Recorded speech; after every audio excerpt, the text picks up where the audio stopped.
complex 1, 2, 3, 4, and 5. Yeah. And final complex 5 was anybody? Revise कराओ। चलो एक बार मैं करवा देता हूँ। Complex 1 was there, then complex 2 was there, then complex 3 was there, and complex 4 or complex 5, right? तो niacin derivatives, complex 2 contains flavin derivatives, complex 3 contain, जो बातें करते हैं पहले बाहर चले जाओ। Why should I repeat again and again, है ना? आयरन सल्फर कम्प्लेक्स था। चलो, और इसके कोएंजाइम्स को कैसे डिफरेंशिएट करोगे? इसमें एक डिफरेंस ध्यान से देखने वाला था, वो कल मैं नहीं करवा पाया था। ये फ्लेविन डेरिवेटिव थे, यहाँ पे नियासिन डेरिवेटिव थे, है ना? तो इसमें एक तो आया था NAD, दूसरा कौन सा था? NAD से क्या बना था? NADH प्लस H पॉजिटिव, ये बना था। दूसरा कौन सा था? NADP, इससे बना था NADPH। इतना क्लियर था? इसमें क्या था? NADH डिहाइड्रोजनेज था कि नहीं था? NADH डिहाइड्रोजनेज, कोएंजाइम क्यों लगा लो चाहे। एंड सेकंड कौन सा था? Succinate dehydrogenase, right? इसमें दो आए NAD और NADP, इसमें आया NADH वाले और सक्सीनेट वाला आया। और इसमें कौन सा कोएंजाइम आएगा? FMN, और इसमें कौन सा आएगा? FAT, right? थोड़ा क्रैम करना पड़ेगा लेकिन याद हो जाएगा बाद में, राइट? तो complex 1 contains niacin derivatives, complex 2 contains flavin derivatives। Flavin derivative से कौन कौन सा आएगा? FMN और FADH कोएंजाइम। नाइसिन डेरिवेटिव से क्या क्या आएगा? NADN, NADP। ये वाला तो डायरेक्टली इन्वॉल्व होगा ETC में। ये कहाँ यूज होगा? NADP से NADPH बनता है, एक तो कोलेस्ट्रॉल सिंथेसिस में, और कहाँ यूज हुआ था? ठीक है। और फ्लेविन वाले NADH कोएंजाइम क्यों? डिहाइड्रोजनेज और सक्सीनेट डिहाइड्रोजनेज। इससे कौन सा कोएंजाइम यूज हुआ? FMN, इससे यूज हुआ FAD, राइट? देन आ गया थर्ड आयरन सल्फर कॉम्प्लेक्स। इसमें क्या था? Half a dozen was there, 6 मान लो, राइट? और क्या था इसमें? एक बंदा बोलो, anybody who wants to speak up, बोलो। चलो, कॉम्प्लेक्स 4 में क्या था?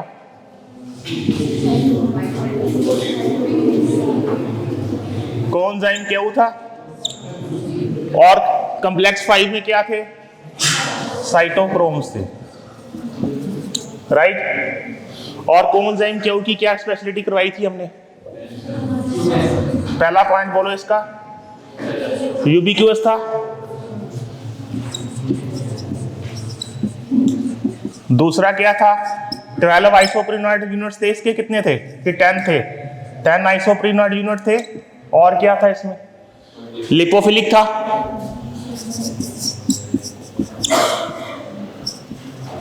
That means lipid loving, right? और क्या था इसमें?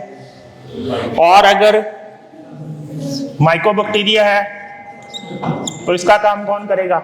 विटामिन के। क्लियर हो गया कॉम्प्लेक्स के पार्ट। लास्ट बचा साइटोक्रोम्स। A आ गया, B आ गया, C आ गया, है ना? पहले ये थे, फिर उस हिसाब से जैसे आगे मिलते गए B1 B2 आ गए, C1 C2 आ गया, वो आ गए, ठीक है?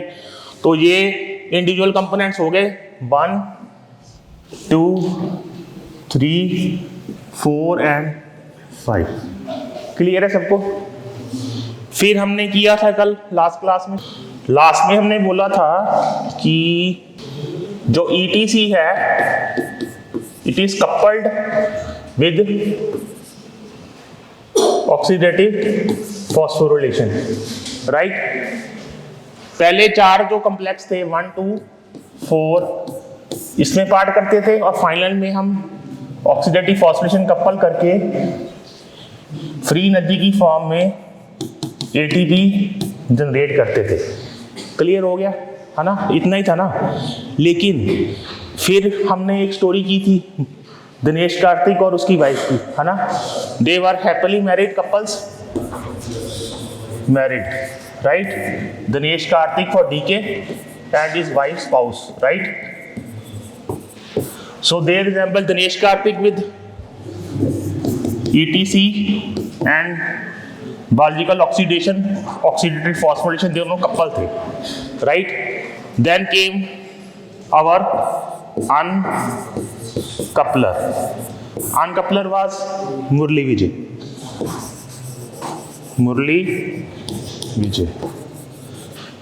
मुरली विजय आया, उसने दोनों का ब्रेकअप करवा दिया, right. So uncoupler is our Murali Vijay. Clear है इतना सबको? ETC consists of 5 complexes 1, 2, 3, 4 and 5. Clear?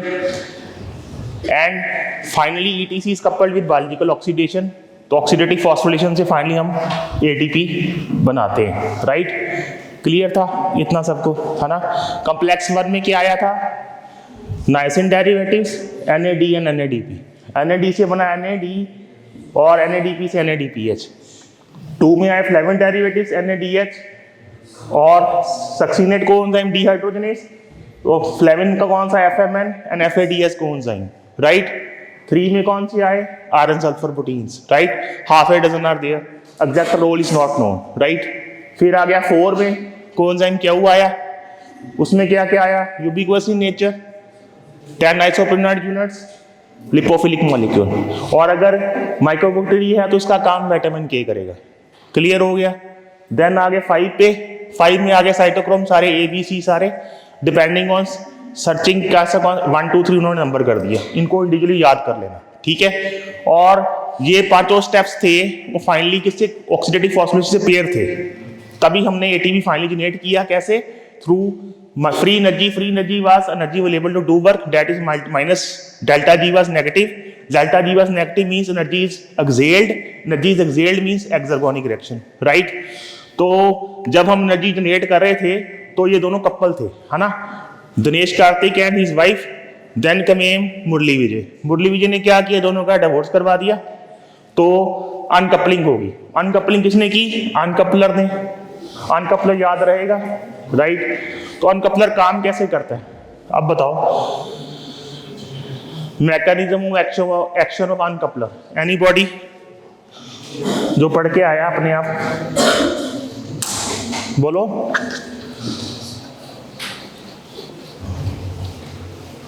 अनकपलर काम कैसे करता है?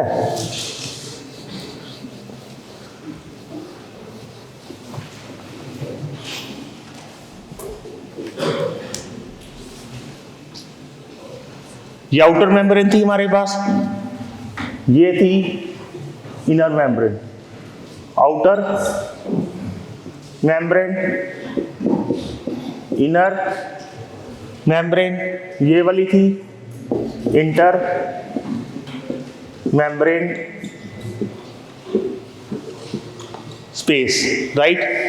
तो हम अंदर फोल्ड करके क्रिस्टे बना रहे थे उसके, ये था ना अंदर में, है ना। तो ये थी हमारी मैट्रिक्स थी, राइट। तो जो अंदर फोल्ड होके वो हमारा F0F1 कॉम्प्लेक्स आया था, लॉलीपॉप हमने किया अभी कल लास्ट क्लास में। तो यहां से कॉन्स्टेंटली प्रोटॉन पंप हो रहे थे हमारे रोटरी मॉडल में, 4H 2H, है ना। तो फिर हमारे इसमें हमने कॉम्प्लेक्स 5 से इसको वापस अंदर लेके आए थे रोटरी मॉडल से लास्ट क्लास में, है ना। तो अब अनकपलर ने क्या किया? हमने किया था केमी ऑस्मोटिक हाइपोथेसिस में,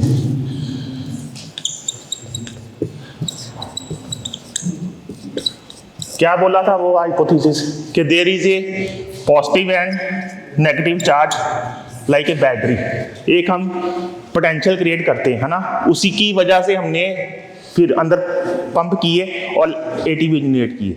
तो ये क्या करेगा, आउटर मेम्ब्रेन से लीकेज करवा देगा प्रोटॉन्स की, H पॉजिटिव की, तो फिर ये चार्ज क्रिएट नहीं ना हो पाएगा, तो एटीपी नहीं बन पाएगा। That is the role of uncoupler. Clear हो गया कैसे करता है काम? हमने एक रिडॉक्स पोटेंशियल मान लो जैसे क्रिएट किया कि पॉजिटिव H पॉजिटिव बढ़ गया बाहर, जब H पॉजिटिव बाहर गए और अंदर OH नेगेटिव एक पॉजिटिव, लेकिन इसने क्या करना है कि H पॉजिटिव को डिसिपेट कर देगा उसमें से, अनकपलर। तो uncoupler acts to transport of protons, leakage करवा देगा, ठीक है। तो इसका कोई फायदा होता है एनीबॉडी अनकपलर का?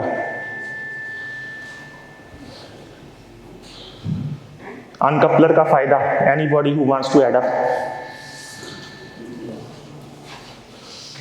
कोई बोलो नेचुरल अनकपलर।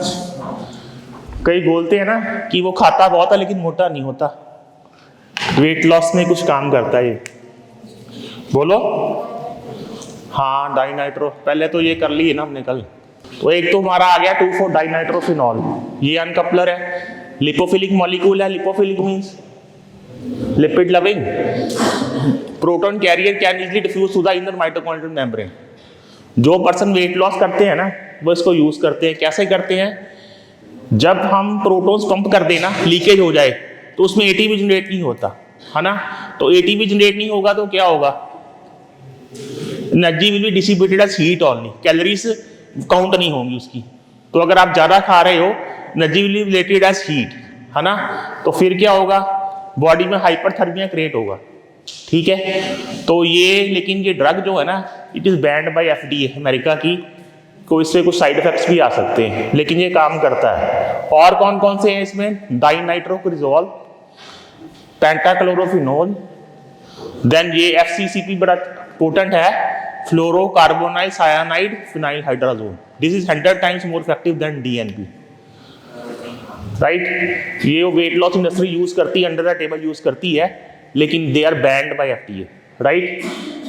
और aspirin in high doses also act as uncoupler. Aspirin तो आम मेडिसिन शॉप से मिल जाती है ना, तो that can also act as uncoupler, right. Physiological uncoupler कौन कौन से आएंगे? One is thermogenin, thyroxine and some long chain free fatty acid, they also act as physiological uncoupler. और बिलिरुबिन की थी हमने टोटल डायरेक्ट इनडायरेक्ट, जो अनकंजुगेटेड होती है ना, is also believe to act as an uncoupler, right. तो example कौन कौन सी आई? डाइनाइट्रोफिनॉल आ गया और FCCP आ गया, एस्पिरिन आ गई, ठीक है। नेचुरल में कौन कौन सा आया? थर्मोजेनिन आया, थायरोक्सिन आया, long chain free fatty acid आए और अनकंजुगेटेड बिलिरुबिन आ गई। नेक्स्ट आ गया सिग्निफिकेंस, जो मैंने अभी बताई, uncoupling under natural condition of significance क्या है? The maintenance of body temperature in hairless animals, hibernating animals adapted to cold.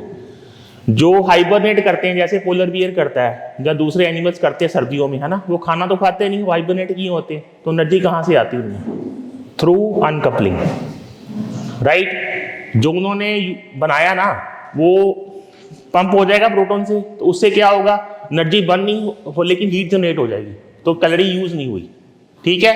The animal possess brown adipose tissue on upper back and neck. The mitochondria of brown adipose tissue are electron carrier rich carriers and specialised to carry out oxidation uncoupled from phosphorylation.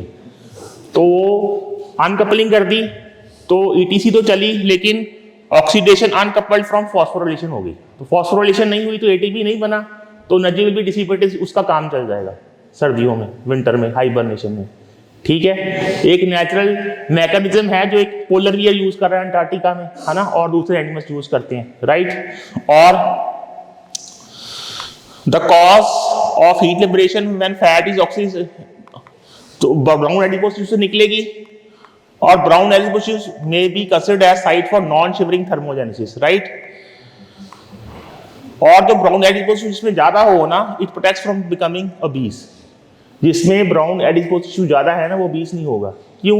Uncoupling की वजह से। जो extra खाएगा वो energy will be converted to heat, लेकिन उसकी आगे generation नहीं होगी फॉस्फोरेशन की, ठीक है, तो उससे बच जाएगा।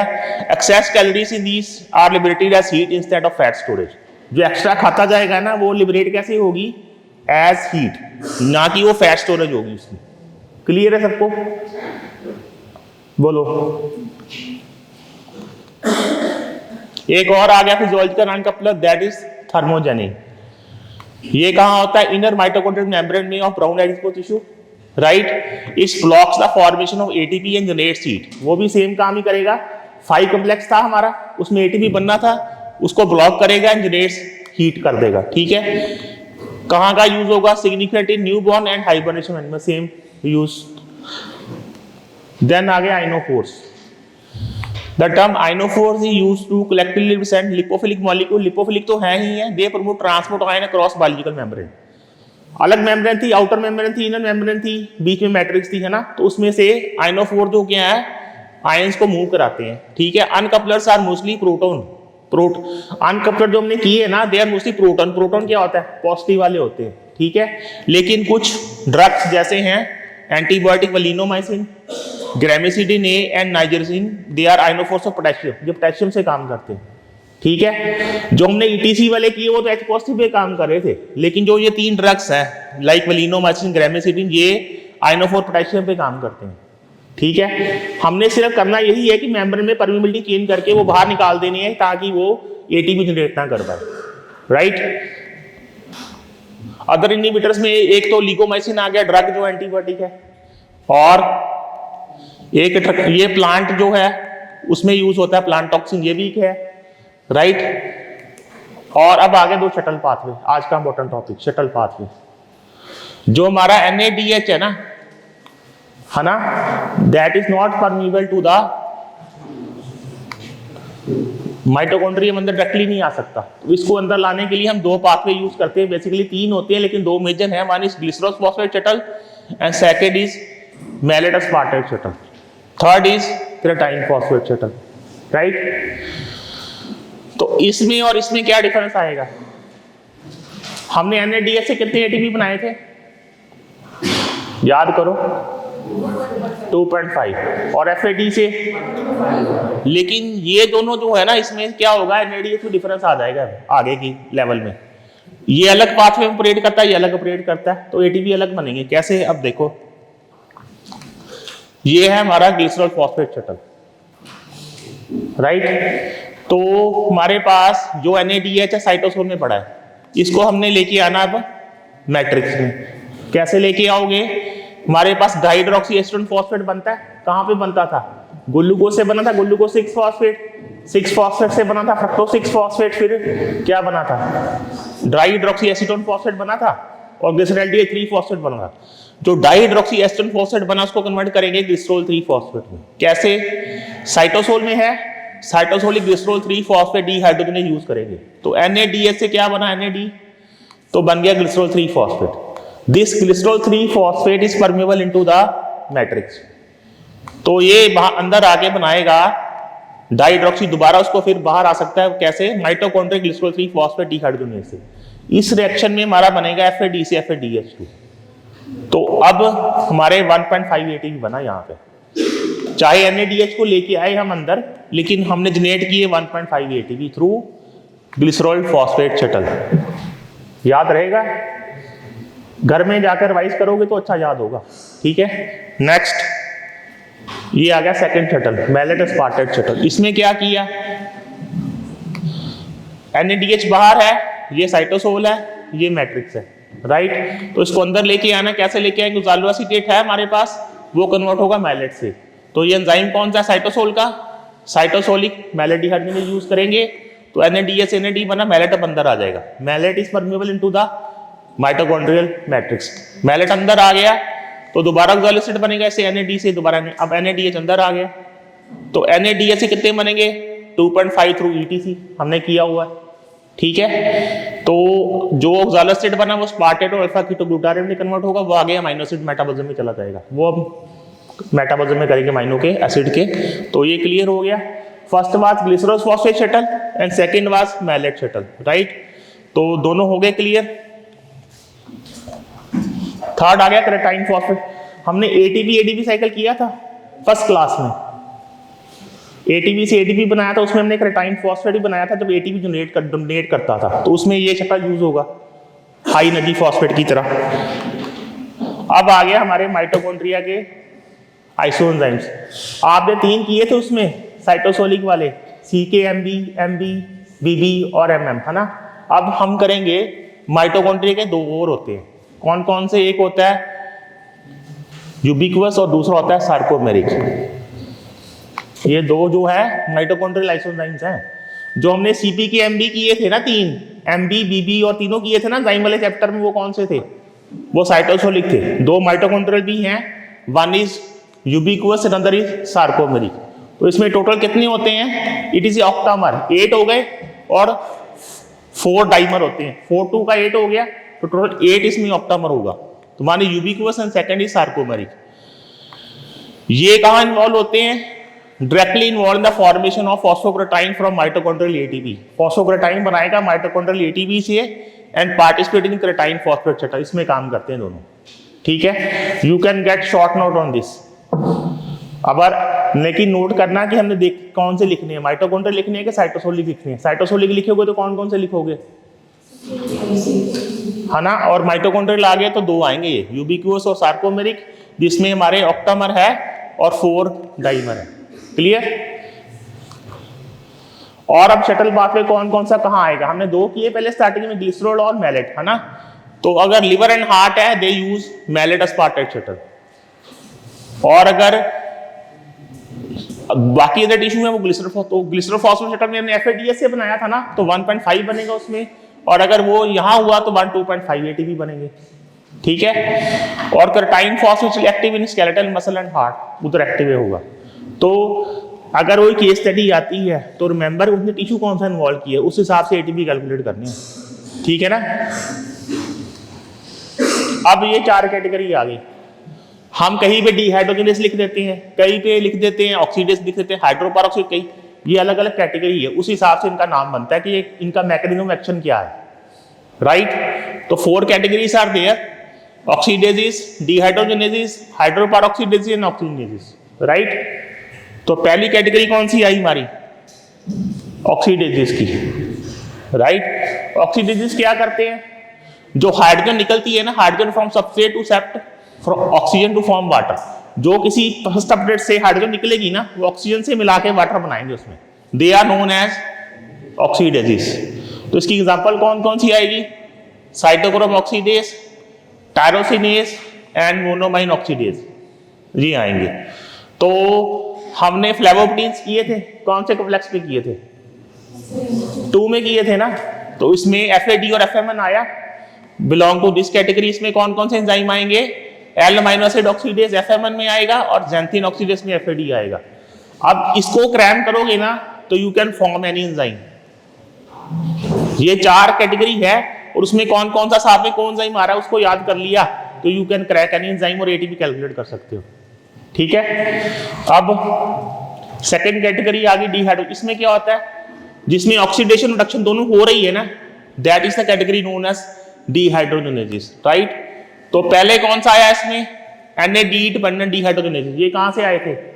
कॉम्प्लेक्स 1 में आए थे। NAD से NADH प्लस H पॉजिटिव बना था। एग्जांपल कौन सी आई? Alcohol dehydrogenase, glycerol 3 phosphate dehydrogenase, ये आएंगे दोनों इसमें। और NADP कहां आया था? कॉम्प्लेक्स 1 में आया था, मैंने बोला था। NADP से NADPH बना था, है ना। लेकिन वो कहां यूज होगा? HMG को वाले में कहां यूज होना था? फैटी सिंथेसिस में। राइट। तो HMG को रिडक्टेस आ गया और इनॉल रिडक्टेस आ गया। ठीक है। First category was oxidases, second is dehydrogenases. Oxidases में क्या होना था? वाटर बनना था। हाइड्रोजन निकल आएगा, ऑक्सीजन से कंबाइन करके वाटर बनाएगा। डिहाइड्रोजनेसिस में प्योर ऑक्सीडेशन रिडक्शन है। ठीक है। तो उसमें कॉम्प्लेक्स किसके आए थे एंजाइम्स? फ्लेविन डेरिवेटिव्स आए थे। और इसमें कौन से आए हमारे? कॉम्प्लेक्स 1 के नाइसिन डेरिवेटिव्स आ गए। ठीक है।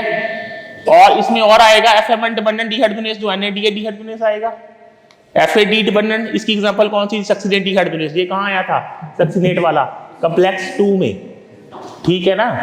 और साइटोक्रोम जो है B, C1, C except terminal oxidase A and A3 ये।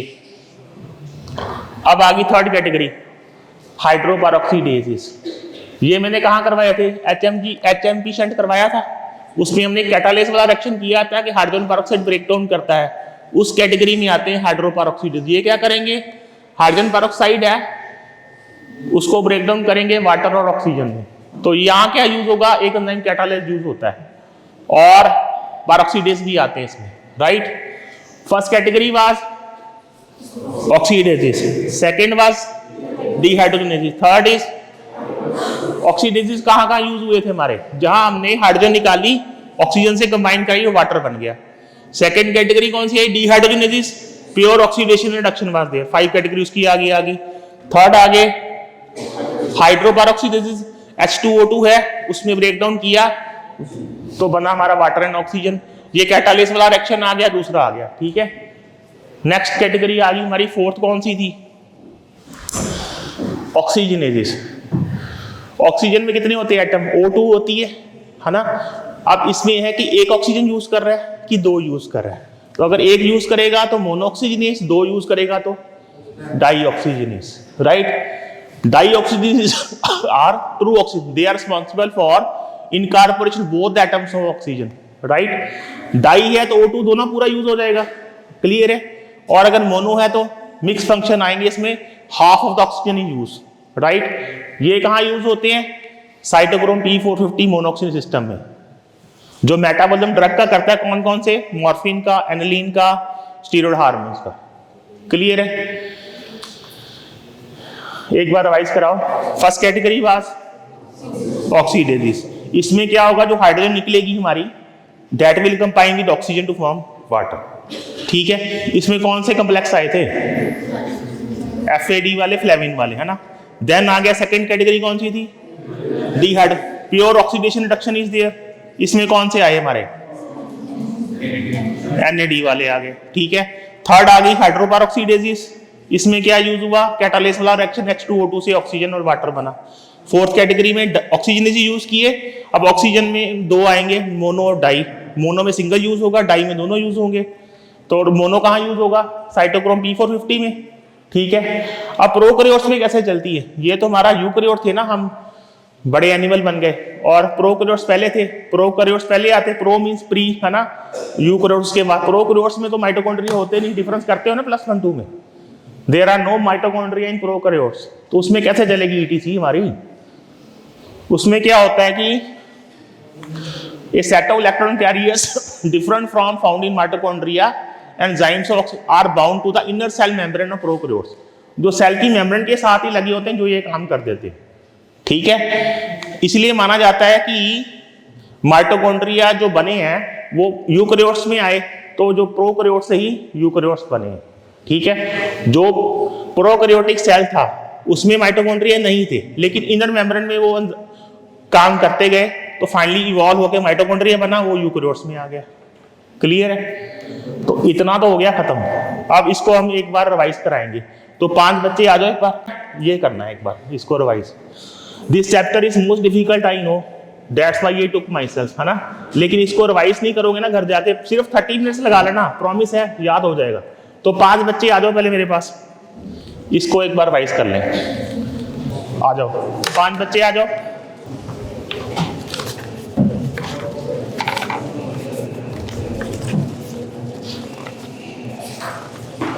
फाइव पकड़ो, 5 कॉम्प्लेक्स किसका है, 2 आ जा, 3 आ जा, 1 4, बाकी बेटा यहाँ आगे नीचे बैठो थोड़ी देर के लिए।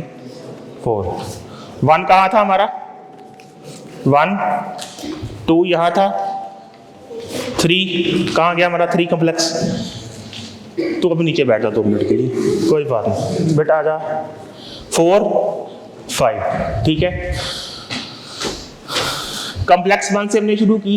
Suppose I am a carbohydrate molecule और ए प्रोटीन मॉलिक्यूल और a lipid molecule, right. I will go through ETC, right, clear है। तो कॉम्प्लेक्स 1 में हमारे पास क्या था, niacin derivatives, right, niacin derivatives थे। तो नाइसिन डेरिवेटिव्स में क्या क्या रिएक्शन आए थे, NAD आया था और NADP आया था। NAD से क्या बना था, NADH बना था, और NADP से NADPH बना था।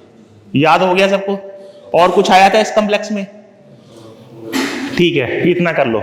सेकंड आ गया फ्लेविन डेरिवेटिव्स आ गए, FMN आया और FAD आया, है ना। तो एंजाइम कौन से सक्सीडेंट डिहाइड्रोजनेज था और NADH डिहाइड्रोजनेज था, है ना। NADH से क्या बनना था? FMN, और Na सक्सीनेट से क्या बनना है? FAD। दोनों फ्लेविन न्यूक्लियोटाइड्स हो गए, कोएंजाइम हो गए नायसिन के, कोएंजाइम हो गए फ्लेविन के। अब गुड़िया आ गई हमारी कॉम्प्लेक्स 3। इसमें क्या आया? आयरन सल्फर कॉम्प्लेक्स थे और half a dozen are there, right. और इसमें क्या था? इसका एग्जैक्ट रोल हमें नहीं पता, ठीक है। Then we move to our next daughter complex 4। इसमें क्या है हमारे पास? कोएंजाइम क्यू है, इसका नाम 4 ही है ना, या तो कोएंजाइम क्यू है, यूबिक्विनोन है, यूबिक्वस है, ठीक है। लिपोफिलिक मॉलिक्यूल चीलाफ्स लिपिड चीलाफ्स फैट, ठीक है। थर्ड क्या हुआ इसमें? अगर ये माइकोबैक्टीरिया में होगी तो इसका काम कौन करेगा? विटामिन के करेगा। अब नेक्स्ट डॉटर आ गई क्या? कॉम्प्लेक्स 5 ही है ना। इसका काम क्या है हमारा? बोलो। साइटोक्रोम। तो इसके हमने अलग अलग वेरिएंट ढूंढे थे। पहले इसका A था, B था, C था, फिर हमने और ढूंढ लिए, ABC, A1, B1, B2 बन गए, ठीक है। और आजा भी कहाँ गया? CR फिर भाग गया। Where is CR? यार इतनी भाग जाते हो, जल्दी आओ, जल्दी आओ, जल्दी हो जाओ। तुम आ जाओ, आजा, जल्दी आजा। तो अभी जहां बैठेगा भागेगा नहीं, तू जल्दी आजा। अब फाइनली हमने कॉम्प्लेक्स 5 से क्या बनाना था? ATP बनाना है। कॉम्प्लेक्स 5 जो है यहां तक ETC चल रही है, फिर हमने क्या? ऑक्सीडेटिव फॉस्फोरिलेशन दोनों कपल की है ना। ये कपल्स थे, बीच में आ गया अनकपलर, ये ब्लैक वाला मान लो अनकपलर आ गया, तो इसने दोनों का डिवोर्स करवा दिया। डोंट मतलब बॉडी शेप नहीं करना, मैं समझा रहा हूं, ठीक है। तो इनका सेपरेशन हो गई, तो जब ये बाहर आ गया, ऑक्सीडेटिव फॉस्फोरिलेशन हो गई, तो अनकपलर ने करवा दी, मैं बीच में आ गया, है ना। तो मैंने क्या करवाया? H पॉजिटिव से लीकेज करवा दी आउटर मेम्ब्रेन को, है ना। तो जो हमने चार्ज ग्रेडियंट बनाया था वो नहीं बन पाया, है ना, जिससे हमने F0F1 कॉम्प्लेक्स से फाइनल फिर H पॉजिटिव अंदर जाने थे और ATP बनने थे, वो नहीं हुआ, ठीक है। अनकपलर्स कितने टाइप के थे? फिजियोलॉजिकल अनकपलर किए हमने, जिसमें आया था अनकंजुगेटेड बिलिरुबिन, है ना। और क्या आया था? उसमें आइनोफोर्स भी किए थे, कुछ ड्रग्स भी किए थे, वेलिनोमाइसिन किया, ग्रेमिसिडिन किया, ठीक है। और क्या होता है? और अनकपलर्स का रोल क्या होता है?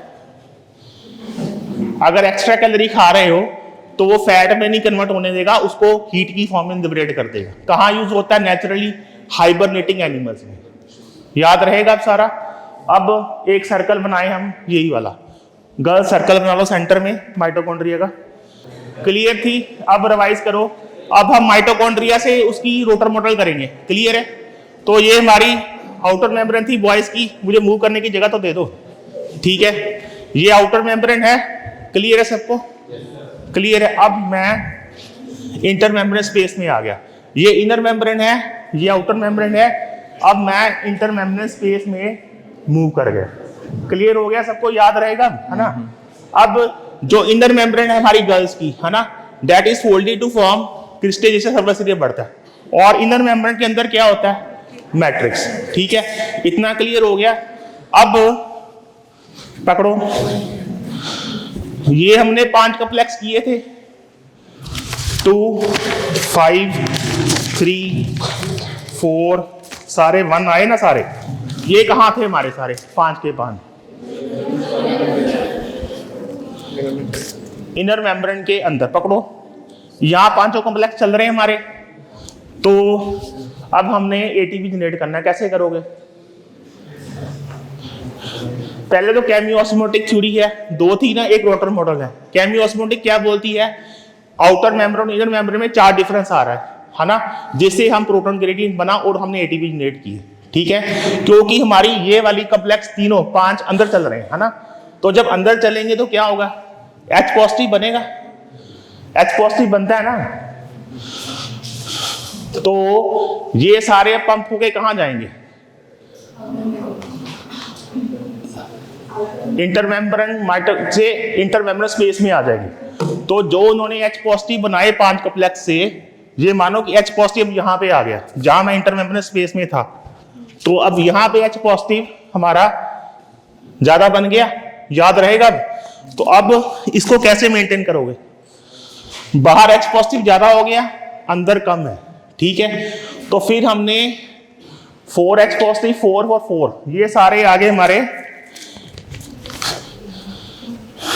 1 से निकला था, 3 से निकला था, 4 से, तो यहाँ पे 4 पॉजिटिव और 2 पॉजिटिव यहाँ इकट्ठा हो गया। टोटल कितने हो गए अब यहाँ पे 10H पॉजिटिव जनरेट हो गया हमारा। अब हमने बोला पीओ रेशो कितनी थी, 4H पॉजिटिव यूज होंगे तो एक एटीपी बनता था, है ना, पर atom of number of phosphate use to generate ATP कितने ऑक्सीजन के हिसाब से, है ना। तो 4 के बराबर कितने बनेंगे 1 ATP, 1 ATP, 1 ATP, half ATP. 10H positive जब अंदर आएंगे तो हमारे पास कितने बने 2.5 एटीपी। क्लियर है। अब जो H पॉजिटिव यहाँ 10 ज्यादा इकट्ठे हो गए थे, अब कॉम्प्लेक्स 5 के थ्रू अंदर पंप होंगे। क्लियर। अंदर गए तो मैं अंदर आ गया तो कितने लेके आऊंगा 10 से कितने एटीपी बने 2.5। चलो मुझे वापस जाने दो। अब एक चीज और हो गई, जब FAD आ गया हमारा, उसमें क्या होगा, ये कॉम्प्लेक्स इन्वॉल्व नहीं है, तो 3 and 4 इज देयर, 4 + 2 = 6, 6 = 1.5, तो उसमें 1.5 एटीपी बनेंगे। अब मेरे हिसाब से क्लियर हो जाएगा सबको। अब एक चीज रह गई अनकपलर्स की। अनकपलर्स में क्या हो रहा था, जैसे हम यहाँ पे सारा H पॉजिटिव चार्ज लेके आ रहा था इंटर मेम्ब्रेन स्पेस में, जहां पॉजिटिव ज्यादा हो गया था अंदर नेगेटिव कम, ठीक है। तो अब मैंने क्या किया कि हमने अनकपलर यूज किया। अनकपलर क्या करेगा, इसकी मेम्ब्रेन खराब कर देगा, तो जो H पॉजिटिव है वो परमिएबल हो जाएगा, तो अंदर बाहर आना शुरू हो जाएगा, तो पॉजिटिव नेगेटिव ग्रेडियंट नहीं बना ना अंदर और बाहर का, तो फिर क्या हो जाएगा, होएगा ग्रेडियंट नहीं बना तो एटीपी सिंथेसिस नहीं होगी। एटीपी सिंथेसिस नहीं होगी तो एनर्जी कैसे रिलीज होगी, हीट की फॉर्म में, थर्मोजेनिक। और उसके एग्जांपल हमने की, डाइनाइट्रोफिनॉल किया, ड्रग किया, FCCP किया, जो वेट लॉस में हेल्प करते हैं। कैलोरी जितनी मर्जी हो जाए लेकिन हीट की फॉर्म में निकल जाएगी, बंदा ओबीस नहीं होगा। वेट लॉस इंडस्ट्री में यूज कर लिया अनकपलर्स, और कहाँ यूज किए,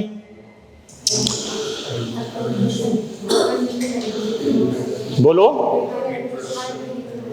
आइनोफोर्स भी यूज किए और कुछ ड्रग्स भी किए, ग्रेमिसिडिन वगैरह, है ना। अब स्टार्टिंग में हमने किया था, बेटा बैठ जाओ नीचे, अब लास्ट वाला रिवाइज करवा दूं। बायोएनर्जेटिक क्या थी, बैठ जाओ। बायोएनर्जेटिक्स क्या था, पुराना रिवाइज करा देना। व्हाट वाज बायोएनर्जेटिक्स,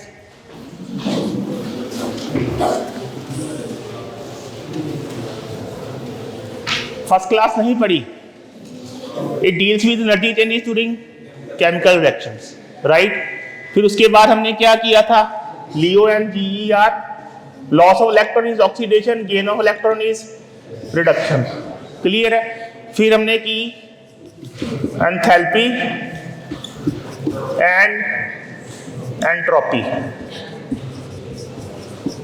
एंट्रोपी में R आता है, रैंडमनेस हो गई, और एंथैल्पी में हीट कंटेंट और reactants as compare to products, ठीक है। Bioenergetics deals with energy changes during chemical reactions.